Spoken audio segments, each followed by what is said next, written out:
from the Rockstar Husqvarna team, Malcolm Stewart. What's up, Mookie? Hey, what's up, guys? How we doing? We are doing good, dude. I am super excited to talk to you. Do you realize this is year 15 for you as a pro that we're about to go into? Really? Well, that's pretty awesome if that's the case. Bro, yeah, you're a vet now.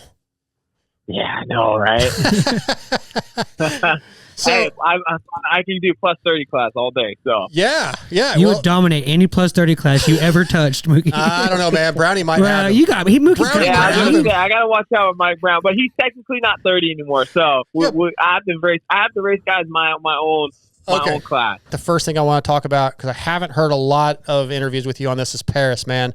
Second overall, led a lot of laps, battled with guys like Hunter and Dylan and Cooper. You honestly rode better than I expected. I don't know. I don't mean that to sound negative, but you were killing it, dude. Yeah, I actually felt really good, and for me, I guess I would say touch base on the 24 season of this year is like, kind of felt like, at some point I kind of got a little lost. And it's easy to do because you miss a whole year of racing, right? And you don't really, all I can really go off of is the beginning of that, 23 and that was it. Winning the heat race, leading a couple laps to A1, and then boom, next thing you know, like you're out for the season, right? So then it's like you miss the whole year of 23, and then all you have off is that little bit, right? And going into 24, I mean, I'll be the first one to admit, like, I just felt, I felt like I was kind of, with the knee, and it was a full knee, a whole deal. Like, I tore every L in there, ACL, PCL, LCL, like everything, right? Every L. Every L, right? And it actually, the recovery process was a little bit longer than I expected. You hear some guys come back 6 months, which is a typical thing. Then sometimes you hear guys come back in, 4 months. It's always that 4 to 6 months. But in my case, it was 9 months, and it was just because it was so long. So I felt like once I finally got on the bike and then started trying to hurry up and test and think, I just felt really rushed, right? Yeah. And I knew all right, well, Malcolm, it's not, you've done this for a long time. You know how it goes. Let's just get our feet wet again, go to A1, have fun, enjoy it, and just kind of get back into the season as it goes. Well, unfortunately, I was doing a lot of testing, during the week here and there, trying to fit in, but it rained every single race that I would go to. So I kind of felt like, all right, well, I got it pretty good here at the test track, and it never translated at the race because it was a mud race, right? So it was just kind of I felt like I was really falling behind in a lot of ways. And that being said, I was just more so just trying to get the fitness and everything up. I knew I was fit, but being fit at the practice track is one thing. Race fit is a whole nother ball game, right? So, unfortunately, just the way the races were, it was pretty tough. So there was a dip, right? No, I felt like there was a massive dip for me where I just, not happy and all that because your expectations is way up here, but the reality is setting in here, right? Yeah. And I kind of was I had to take a step back. I'm like, man, let's just go back to the happy part of you.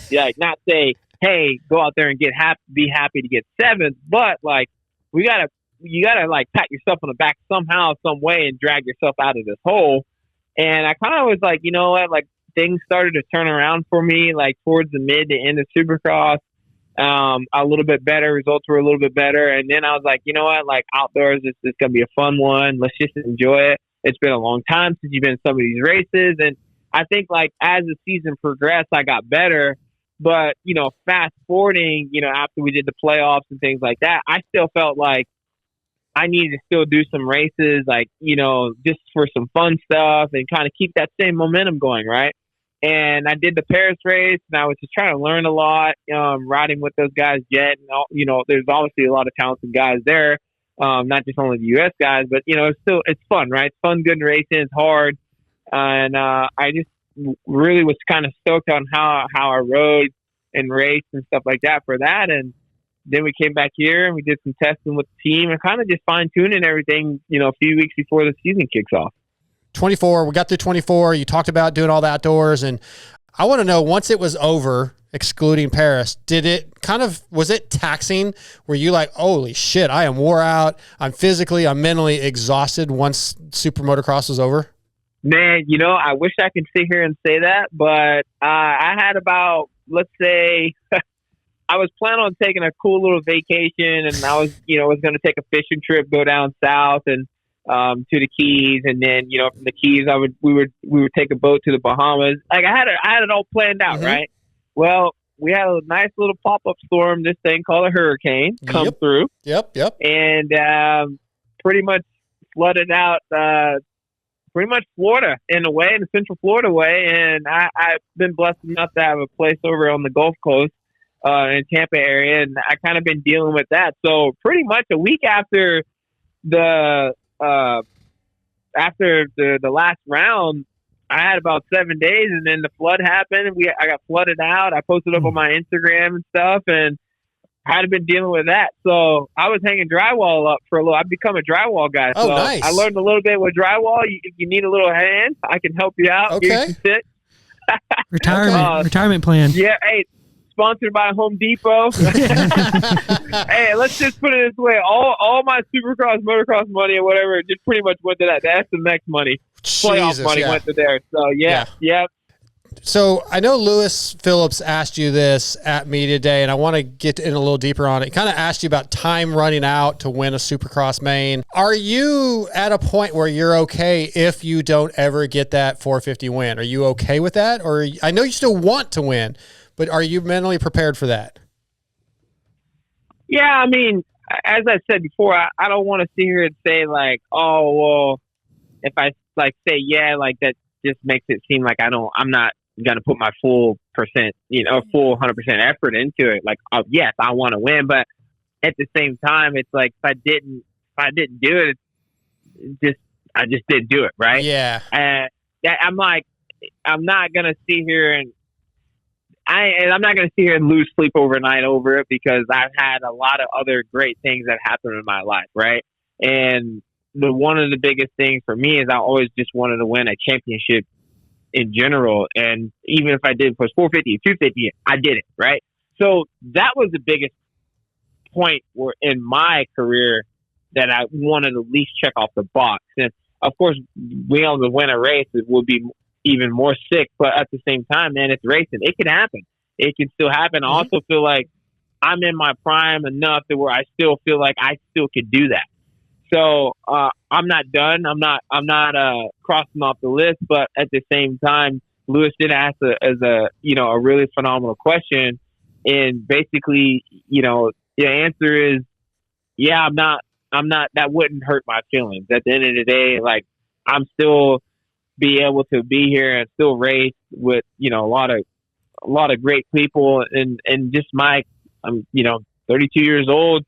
And a lot of the people that we used to race against have been retired or not even done, So yeah, just the fact that I'm still be able to race and still be in competition that alone is a win in my book. Now, also in that press conference, you got asked about this, and you mentioned you've been asked this a lot. So I'm not going to ask you how it feels to be training with Barcia.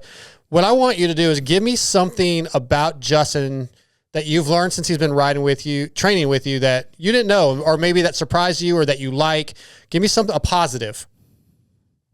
Yeah. I mean, for me, I think, with Justin, actually, the way he rides his motorcycle is pretty wild. Everybody knows that, right? Mm-hmm. And, when you're behind a guy like that, sometimes like, he's always pretty aggressive on his throttle and stuff like that. But there's things that you learn that for a guy that's that aggressive on the throttle, he actually is really good at controlling it.